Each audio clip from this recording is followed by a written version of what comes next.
In this video, I'm going to be running through a shoulder internal rotation eccentric in a seated position using a bench to support my arm.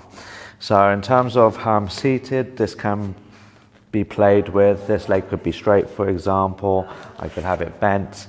I could choose to use it to support me, which is what I'm going to demo in this particular setup.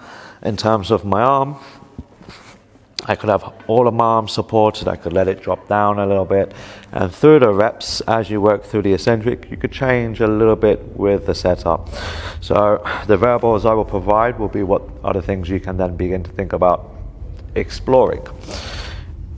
I want to eccentrically load internal rotation. So what I mean by that is I want to lengthen towards my end range, being this point here for me. Here is where I start, way away from my end range. So what I then do is I'll take my hand over, I'll start to resist with this shoulder to externally rotate, but then with my other arm, I'm starting to pull down. So then as I'm pulling down, I am beginning to allow the top hand to win this little battle, but I'm constantly resisting it with my other shoulder. So I'm constantly externally rotating against the resistance of the top hand, which is winning. I can then choose how much force I apply. So when I reset, bring it up effortlessly, start to resist the top hand, and then I'm pulling down, holding that tension from the shoulder joint that is losing this battle. So I'm going in a very linear movement path right now. Almost like the second rep is the same as the first rep. But things I can start to explore would be, for example, playing with closing or opening the elbow more. So I can then choose to close the elbow a little bit more for this rep. Do exactly the same thing. On another rep, I could choose to open up that elbow a bit more.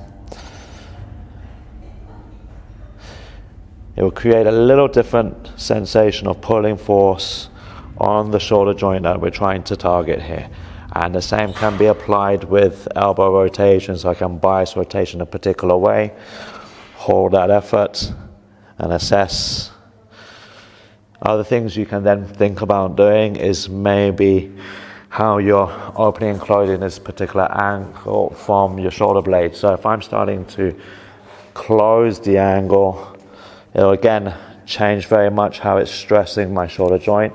And the same, I could also choose to do the complete opposite and work from here.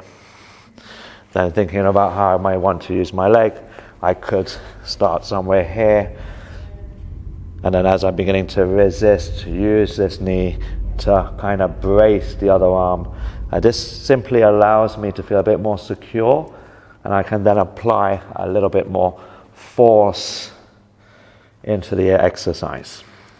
So there's quite a few variables that you can explore with this exercise, and even within the working set on each rep, changing a little bit of the setup just to change the stress that you're applying to that shoulder joint throughout the set.